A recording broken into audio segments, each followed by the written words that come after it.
Hi girls. ಕೃಷ್ಣಾಯ ವಾಸುದೇವಾಯ ಹರಯೇ ಪರಮಾತ್ಮನೆ ಪ್ರಣತ ಕ್ಲೇಶನಾಶಾಯ ಗೋವಿಂದಾಯ ನಮೋ ನಮಃ. ಕೃಷ್ಣನ ಪರಮೋಚ್ಚವಾದ ಶ್ಲೋಕ ಇದು. ಇವತ್ತು ಗೋಕುಲಾಷ್ಟಮಿ.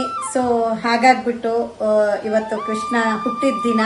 ಇನ್ನು ಹುಟ್ಟಲಿಲ್ಲ, ಟೈಮ್ ಇನ್ನು ಹುಟ್ಟಬೇಕಷ್ಟೇ.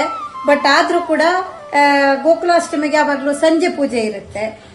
ನಾವು ಇವಾಗ ತಾನೇ ಪೂಜೆ ಮಾಡಿದ್ವಿ, ಅಲ್ಲಿ ನೈವೇದ್ಯನೂ ಮಾಡಿದ್ವಿ, ಆಮೇಲೆ ವಿಸರ್ಜನೆನೂ ಆಯ್ತು. ಇವಾಗ ನಾನಿವತ್ತು ನಮ್ಮ ಕಿಚನ್ ಅಲ್ಲಿ ಇವಾಗ ನಾನು ಏನೇನ್ ಮಾಡಿದೀನಿ, ನಾವಿವತ್ತು ರೈಸ್ ಐಟಮ್ ಊಟ ಮಾಡಲ್ಲ. ಸೊ ಹಾಗಾಗ್ಬಿಟ್ಟು ಏನೇನ್ ಮಾಡಿದೀವಿ ಅಂತ ನಿಮ್ಗೊಂದು ಸುಮ್ನೆ ಒಂದು ತೋರಿಸ್ತಾ ಇದ್ದೀನಿ.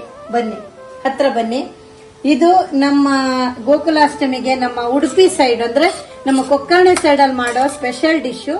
ಇದಕ್ಕೆ ಗಜ್ಬಜ್ ಅಂಬಟ ಅಂತೀವಿ ನಾವು. ಇದು ಅಂತ ಹೇಳಿದ್ರೆ ಎಲ್ಲಾ ವೆಜಿಟೇಬಲ್ಸ್ ಸೇರ್ಬಿಟ್ಟು ಎಲ್ಲಾ ವೆಜಿಟೇಬಲ್ಸ್ ಹಾಕ್ತಿವಿ. ಮಂಗಳೂರು ಸೌತೆಕಾಯಿ, ಕುಂಬಳಕಾಯಿ ಅಂದ್ರೆ ಸಿಹಿ ಕುಂಬಳಕಾಯಿ, ಆಮೇಲೆ ತೊಂಡೆಕಾಯಿ, ಆಮೇಲೆ ಕಾಡು ಹಾಗಲಕಾಯಿ, ಅಲಸಂಡೆಕಾಯಿ, ಎಲ್ಲ ನಮ್ಮನೆ ತರಕಾರಿ ಹಾಕಿ ಮಸಾಲೆ ಹಾಕ್ಬಿಟ್ಟು ಹುಳಿ ಮಾಡ್ತೀವಿ ನಾವು. ಇದು ನೋಡಿ, ಇದು ಕೆಸುವಿನ ಎಲೆ ಮತ್ತು ಅಂಪೆಕಾಯಿ ಹಾಕಿ ಮಾಡಿರೋ, ಇದಕ್ಕೆ ಅಳವತಿ ಅಂತೀವಿ ನಾವು. ಇದು ಅಳವತಿ, ಇದೆರಡು ಐಟಮು. ಆಮೇಲೆ ಇಲ್ಲಿ ನೋಡಿ, ಇದು ಕಡ್ಲೆ ಬೇಳೆ ಉಸ್ಲಿ,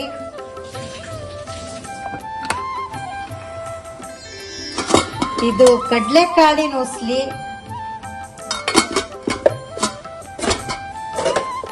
ಆಮೇಲೆ ಇದು ಅರಿಶಿನೆಲೆ ಹಾಕಿರೋ ಸಪ್ಪೆ ಪಾಯಸ. ಇದು ನಮ್ಮಲ್ಲಿ ಇವತ್ತು ಶ್ರೇಷ್ಠ, ಅಂದ್ರೆ ನಮ್ಮ ಸೈಡು, ನಮ್ಮಂತ ಹೇಳಿದ್ರೆ ನಮ್ಮ ಕೊಕ್ಕರ್ಣೆ ಸೈಡು. ಇದು ಬಾಳೆಹಣ್ಣಿನ ರಸಾಯನ. ಬಾಳೆಹಣ್ಣು ಹೆಚ್ಚಾಕಿ, ಕಾಯಿ ಹಾಲು ಹಾಕಿ, ಬೆಲ್ಲ, ಏಲಕ್ಕಿ ಪುಡಿ ಹಾಕಿ ಮಾಡಿರೋ ಬಾಳೆಹಣ್ಣಿನ ರಸಾಯನ. ಆಮೇಲೆ ಇದರಲ್ಲಿ ಕೊಟ್ಟೆ ಬೇಯಿಸ್ಲಿಕ್ಕೆ ಇಟ್ಟಿದ್ದೀನಿ. ನೋಡಿ ನೋಡಿ, ಕೊಟ್ಟೆ ಬೇಯಿಸ್ಲಿಕ್ಕೆ ಇಟ್ಟಿದ್ದೀನಿ. ಇದು ಬೇಯಿಸ್ಲಿಕ್ಕೆ ರೆಡಿಯಾಗಿ ಇಟ್ಟಿರೋ ಕೊಟ್ಟೆ. ಇದು ಇನ್ನೂ ಬೇಯಿಸ್ಲಿಕ್ಕಿರೋ ಹಿಟ್ಟು, ಕೊಟ್ಟೆ ಹಿಟ್ಟು. ಆಮೇಲೆ ಇನ್ನು ನೈವೇದ್ಯಕ್ಕೆ ಒತ್ತೀನಿ ನಾನು.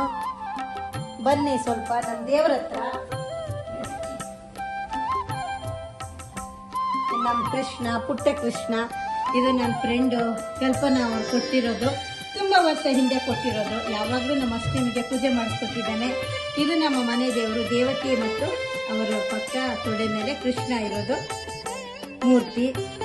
ಇದು ಕಡ್ಲೆ ಕಾಳು ಹುರಿದು ಬಿಟ್ಟು ಪುಡಿ ಮಾಡಿರೋ ಪಂಚಕಜ್ಜಾಯ. ಪುಡಿ ಮಾಡಿ ಬೆಲ್ಲದ ಪಾಕ, ತೆಂಗಿನಕಾಯಿ ಜೊತೆ ಹಾಕಿ ಮಾಡಿರೋ ಪಂಚಕಜ್ಜಾಯ. ಇದು ಅಷ್ಟಮಿ ಉಂಡೆ.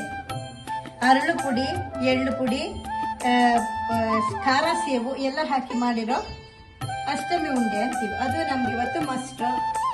ಆಮೇಲೆ ಇದು ಅವಲಕ್ಕಿ, ಕೃಷ್ಣನ್ಗೆ ಪ್ರಾಣ ಪ್ರಿಯವಾದ ಅವಲಕ್ಕಿ.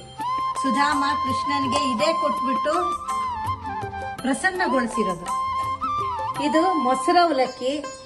ಇದು ಅಷ್ಟೇ ಕೃಷ್ಣನ್ಗೆ ಪ್ರಾಣ ಪ್ರಿಯವಾದ ವಸ್ತು. ಸೊ ಇದೆರಡು ಅವಲಕ್ಕಿ. ಇದು 4 ತರದ ನೈವೇದ್ಯ. ಅದ್ರ ಜೊತೆಗೆ ಹಣ್ಣು, ರಸಬಾಳೆ ಹಣ್ಣು, ತೆಂಗಿನಕಾಯಿ ಎಲ್ಲ ಮಾಡಿ ನಮ್ಮ ಕೃಷ್ಣನ್ಗೆ ಅರ್ಪಿಸಿದ್ದೀವಿ. ರಸಬಾಳೆ ಹಣ್ಣು ನಮ್ಮ ಯಜಮಾನರು ಮೈಸೂರಿಂದ ತಗೊಂಡ್ಬಂದ್ರು.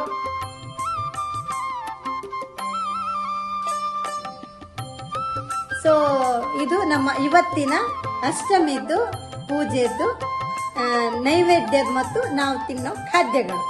ಇವತ್ತು ನನ್ನ ಮಗ ಪೂಜೆ ಮಾಡಿ ಮುಗಿದಿದೆ. ಅವರು ಪುರೋಹಿತರ ಔಟ್ಫಿಟ್ ಅಲ್ಲಿ ಇದ್ದಾರೆ. ಸೊ ಯಾರಾದ್ರೂ ಊಟಕ್ಕೆ ಬರೋದಿದ್ರೆ ಇವಾಗ್ಲೂ ಬರಬಹುದು. Thank you friends.